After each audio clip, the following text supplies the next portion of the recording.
when I'm inspecting a ladder, what am I looking for? I have a 75-page technical data sheet book that will tell you everything you're looking for. But on a job site, when you're doing it, the very first thing is it's got to have tags. It's got to have all the tags, and they've got to be legible.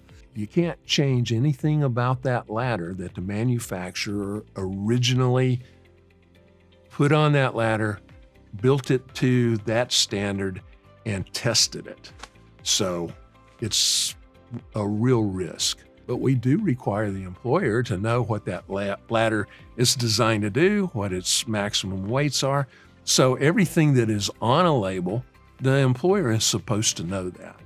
Inspection, we always recommend that you follow the manufacturer's recommendations for inspections. You always want to start at the base of the ladder and work your way up. Make sure that the feet are in good condition, any pads, everything is operating properly. Look at the side rails, make sure that they're still tight. Look at each and every single rung or step. Make sure that there's no dents, no damage, no punctures, excessive splinters or fraying, loose materials. Make sure the spreader bars, if they're equipped, that the spreader bars still engage properly. And just give the portable ladder an overall top to bottom visual inspection, physically feeling each component, making sure that it still meets the original manufacturer's specifications. Regarding our ladders and inspections, the crews have been trained to inspect if it's dented, if it's bent, if something's just not right. Obviously not to use it, red tag it, let their supervisor know, and then our safety director will go out and inspect it and determine that, hey, we can't repair it. Then we'll cut them up, throw them away, recycle them, actually is what we normally do.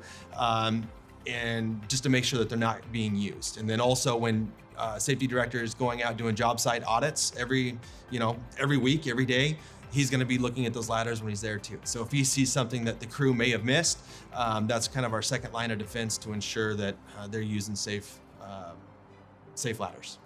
But as far as maintenance goes to a ladder, if that ladder's broken, cracked, bent, faded, in the garbage it goes. You can't do it. Once a ladder's broken, it's broken. It's done. You're not going to fix the fiberglass. If you lose, these rivets are put in a special way. You're not going to re-rivet it with an AA rivet. There's no way. So the idea about it is once it can't pass inspection, what do you do with it? You destroy it. See, you don't send it home with an employee that needs a ladder at home. Because if it won't pass inspection on the job site, is it now going to pass inspection at your house? And then it fails, and then he comes back to you and says, you gave me a bad ladder. So yeah, destroy it. Just destroy it.